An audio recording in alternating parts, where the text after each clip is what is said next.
name is Saundra, and I was a victim of domestic violence. I am originally from Korea.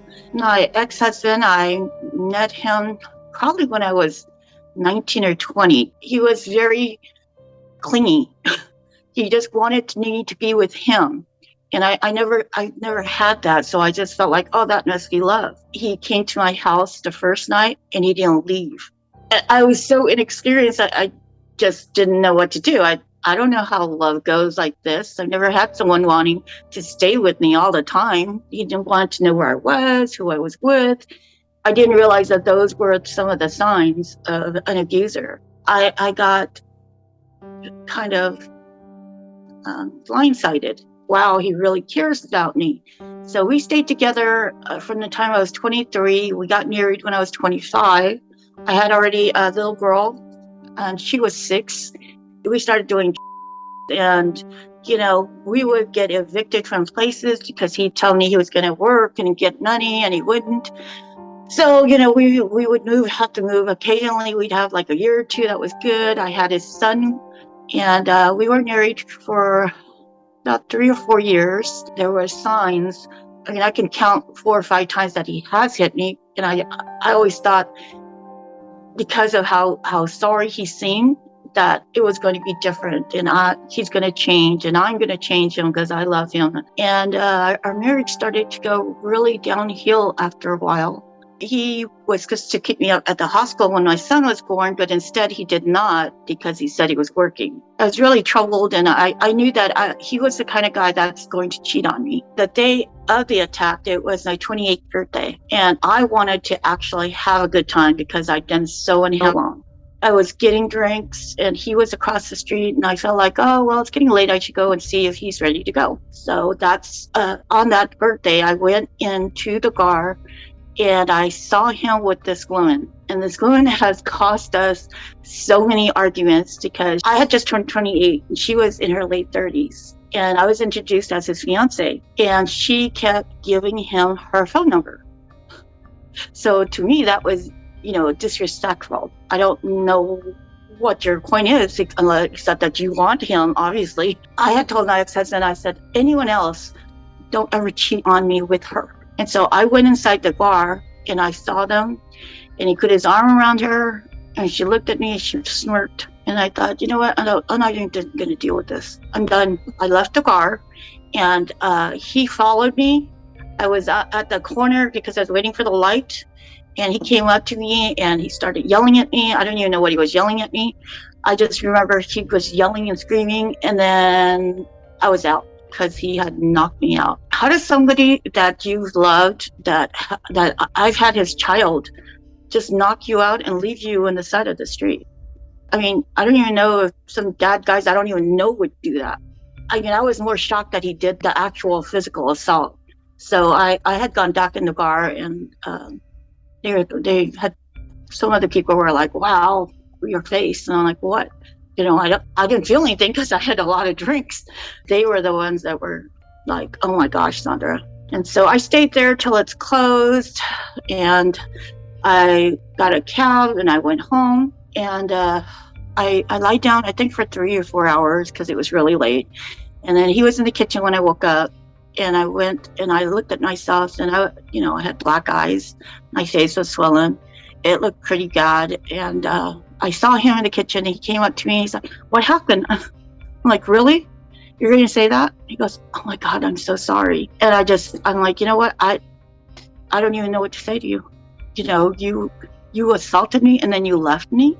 And then that day, the pain in my face was so severe. I went to the emergency room, and they told me, oh, well, it'll be fine. Here's some antibiotics and pain pills. Go home. So I did. But the next day, my face started swelling more and more until I couldn't breathe.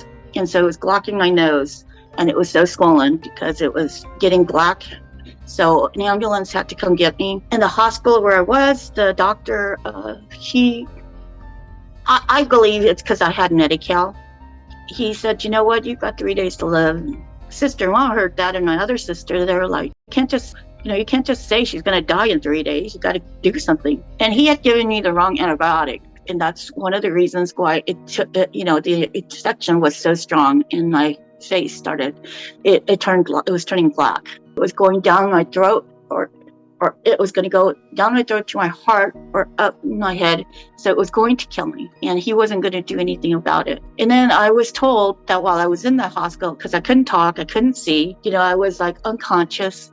And I was told that my ex-husband had been there and he had said I got mugged. I went out to a grocery store at 5 a.m. and I got mugged. That's why I was at the hospital. So, no one knew actually what happened, because I couldn't tell them. And then my sister, she was an RN, and she had another ambulance try to take me to another hospital, but they just felt like I was going to die too, so they wouldn't accept me. The ambulance had to take me to USC County Hospital, and they have doctors and residents that want, to work on patients that are really difficult, and I wasn't those difficult because they had never seen an infection so badly in someone's face like this. They put me into surgery right away, and they just started cutting everything, cutting, the infection out, cutting everything, because that is the only way to stop the infection. And I was probably at the hospital maybe 5 or 6 months.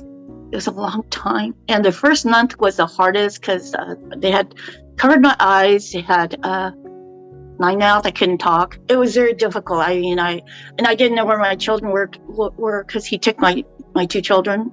And I guess he had another girlfriend. And I had pleaded, asked my sister to call. I had written it down, like, please, find my children. That's all I wanted. I needed to know where my children were.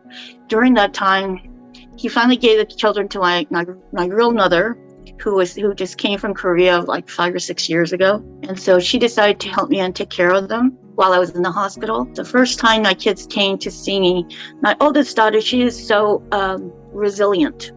And I was not a great mother to her because I had her at 19. I had no examples of a really good mom. I was kind of practicing and I wasn't really good at it. She knew me before this, so she was just crying because she didn't know what happened to my face. And then my little boy, he was like 2 or 3, and he just refused to talk, and he wouldn't come near me. He would scream and yell for 6 months.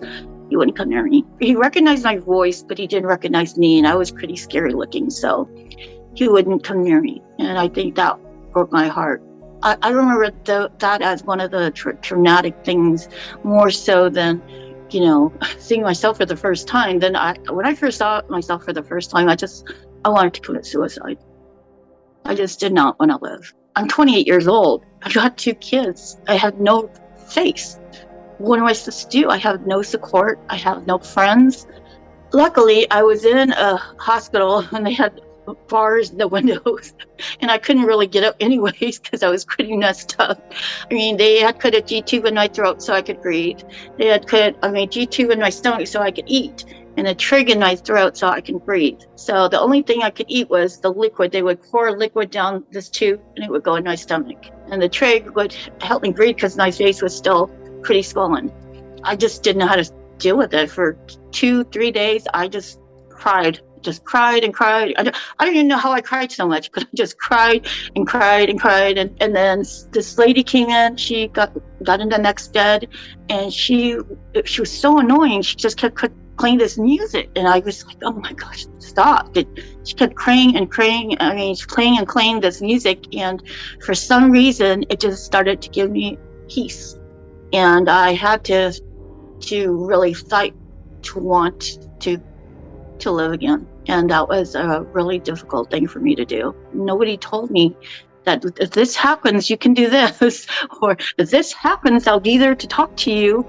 I never went to a therapist. I never went to a counselor. I never dealt with my issues from when I was younger. It was really difficult. So I actually went back to doing because I didn't know what else to do. That's the only thing that I knew would make me feel better. I was addicted to meth. I would drive in the middle of the night to a church and write letters to God. And, I didn't want to keep doing what I was doing, but I don't know how to stop. I don't know who would watch my kids. If I died, who's going to take care of my kids? I just felt like I couldn't win. And the only time I could stop thinking and stressing about this is if I was high. Because the doctor that was going to let me die, I had an attorney. My sister told me I could sue him, so I had an attorney, and I won a case. and they gave me a lot of money. And you don't give a lot of money to an addict. That's not a good idea. But they gave me a lot of money, and I guess I was trying to kill myself, as much as I could, until I hit rock bottom. My ex-husband, he didn't come to visit me or see me or call me. I tried to get my family to find my children, to find him, so that I knew where my children were. Because if he can do this to me, what can he do? Will he even care about my kids? I don't know. So I was, pretty concerned for them. Afterwards, just lying in that bed, I did grieve. You can't turn your feelings on and off. I love this man. He was my husband. Maybe I deserved this for some reason. After I left the hospital, I was wearing a surgical mask, sunglasses, and a scarf to hide myself. When people would say, "Oh, what happened?" It's embarrassing to say I was a victim of domestic violence. 28 years ago, people just really didn't talk about things like that. I didn't know how to handle it. I didn't have any place to go when I was released. So I went straight to my real mother's house. And my real mother and I hadn't lived with her since I was 6 years old. When I left Korea, she never wrote me. She never called me. I never heard from her again. She was living in a one-bedroom apartment with my 2 kids, and she let me stay with her. And she helped me, with the bandages, because my back was an open sore that had to keep getting cleaned out. I had other surgeries that I had to go through. So I lived with her for about a year. I was out of the hospital probably 3 or 4 months, and I already started thinking of going and getting high and stuff. And I had my mother to watch the kids, so it was easier. I did see my ex-husband. He told me he was really sorry. And then he told me the next time I saw him, I didn't do that. And I told him, I don't think you maliciously wanted to hurt me. However, your actions did this to me. I am not going to say, I forgive you, but I am going to say that I'm not going to focus on you. I'm going to try to get myself together. I need a house.